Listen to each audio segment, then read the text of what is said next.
channel. I'm so excited to speak about the next topic, which is the famous reunion of Yaakov, our forefather, reuniting with his son, Yosef. Before we jump straight into this video, please make sure to like and subscribe, leave a comment down below, and turn on the bell for post notifications. I really appreciate people stopping by and watching my videos. I see it every time, and it really leaves a great impact. Let's move on straight to the next topic. During Yosef's years of being the viceroy of Egypt and Israel, where his family was still living, was faced with a famine. Yosef's brothers traveled to Egypt to seek food, as they have heard that the viceroy of Egypt is giving food that he had stored in his storage houses prior to the famine occurring. They had no idea that it was Yosef. We'll not be elaborating now on the details and interaction between Yosef and his brothers, but at last Yosef reveals himself to his brothers. As the brothers left Egypt to return home, back to Israel, to their father's home, they were worried, how are they going to tell Yaakov that Yosef is alive and the ruler of Egypt after 22 years? It might be too much for him. As they came nearer to the tent, they encountered Sarah, the daughter of Asher, which is one of the tribes. They advised her to go tell Yaakov, her grandfather, that Yosef is indeed alive. She played in a beautiful melody, in a calm, composed manner, as not to create shock for Yaakov, that Yosef is alive, and that he is indeed the ruler of Egypt. Yaakov gave a blessing to Sarah. Since you have revived my spirit, may you live forever. Yaakov's blessing was indeed fulfilled, as Sarah lived up until the times of King David HaMelech, and she was taken to the Garden of Eden alive. When the brothers finally came face to face with Yaakov, they reconfirmed that Yosef is indeed alive. But Yaakov didn't believe their words. The punishment of a liar is that he is not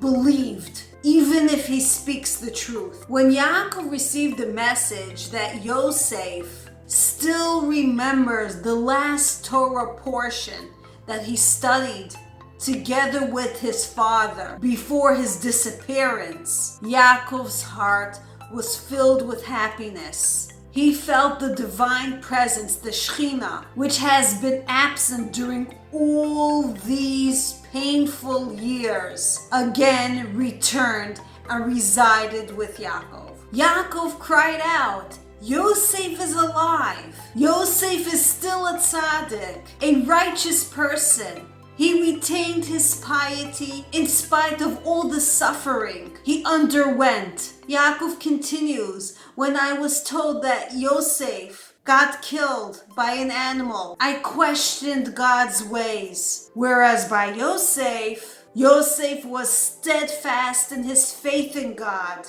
and therefore the divine presence was with him. Yaakov and his family decided to travel to Egypt, but he was concerned about the spiritual descent, being surrounded by Egyptian culture and lifestyle. He didn't feel certain in his heart God wanted him to actually travel to Egypt. God appeared to Yaakov in a dream and told him, Yaakov. Yaakov responded, here I am. God replied, do not fear. Although I forbid your father Isaac, Yitzchak, to journey to Egypt, but you are allowed to go there. I will descend with you and bring you up once again. With God's promise and building a central place for Torah study, that God's will and wishes and his commandments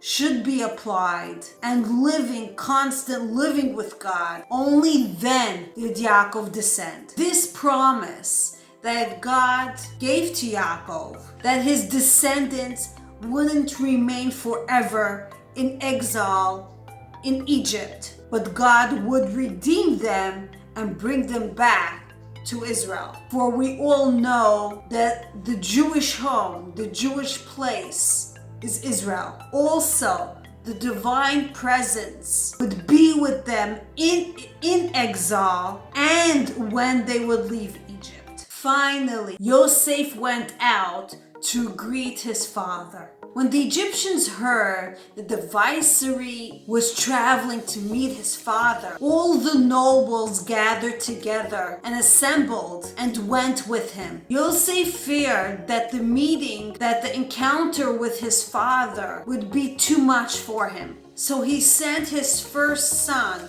Menashe, ahead of him to kind of build up and at the same time calm down the excitement that would be too much. When Yaakov sees Menashe, his grandson, he thought, oh, this must be Yosef.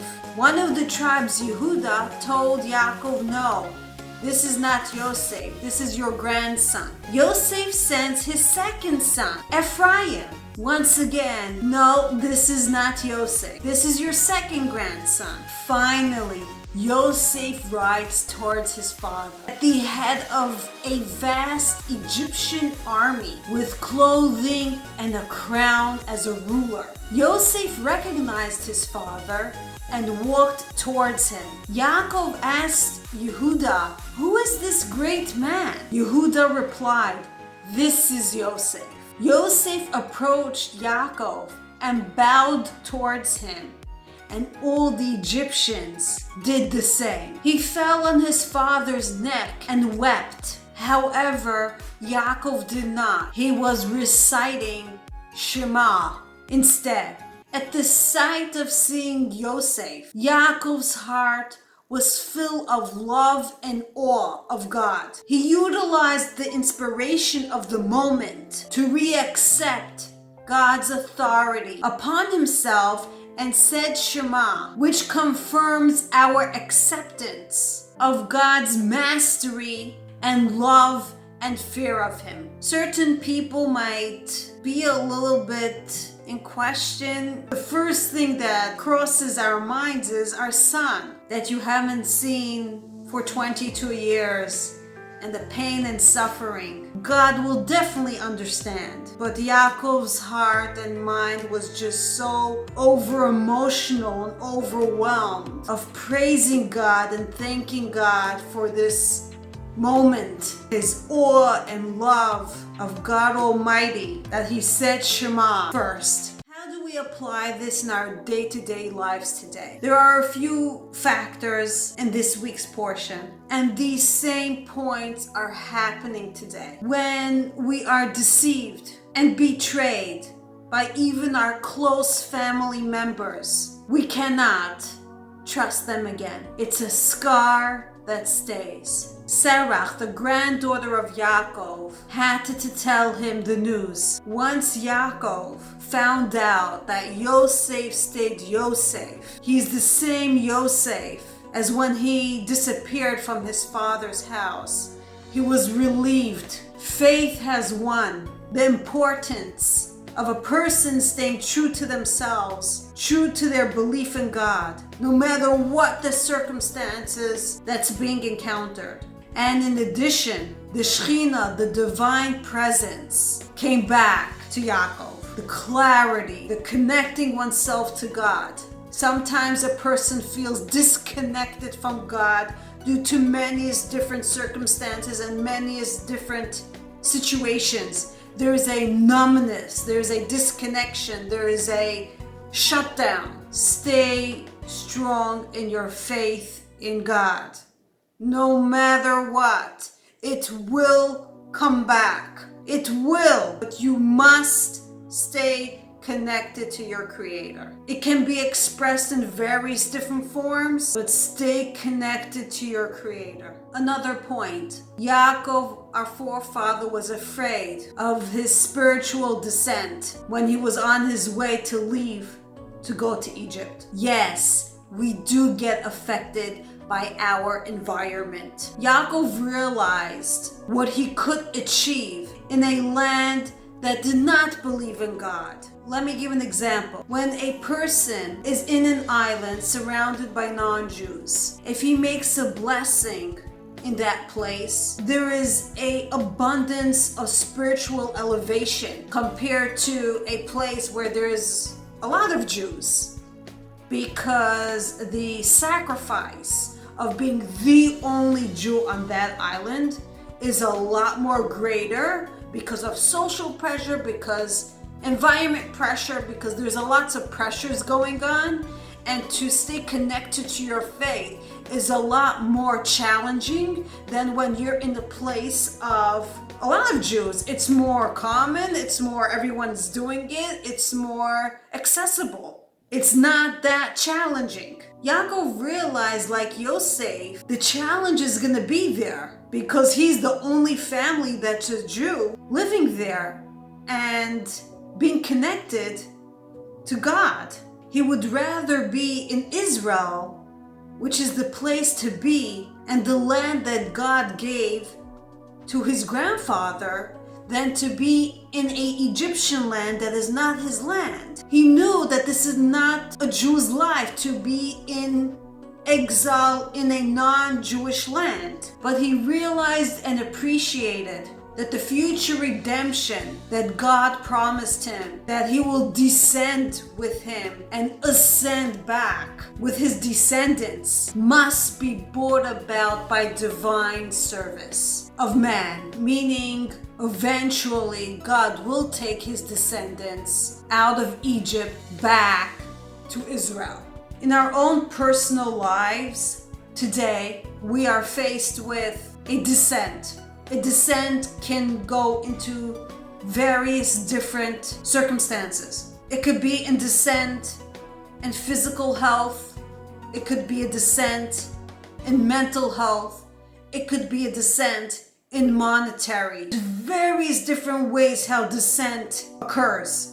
And we know it. We know it that it's happening. We know it that it's here. This going down. We see it. But we must remember that as much as we go down, we must stay connected to God. Just like God promised Yaakov, I will go down with you and I will take you out. God was with Yaakov because Yaakov stayed connected to God. Even like the previous point that we mentioned, there could be a numbness, there could be a disconnection, there could be separation, there could be dull moments, there could be the feeling of, did God forsake me? Did he forget about me? No matter what, do all in your power to remain connected to him.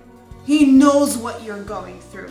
He knows exactly what position you're in. Keep your part by staying connected to him. And after 22 years, the Shekhinah, the divine presence, came back to Yaakov. The connection was reconnected once again. God is here. Do not forsake God. God is here. Even if you do not sense him, God is here.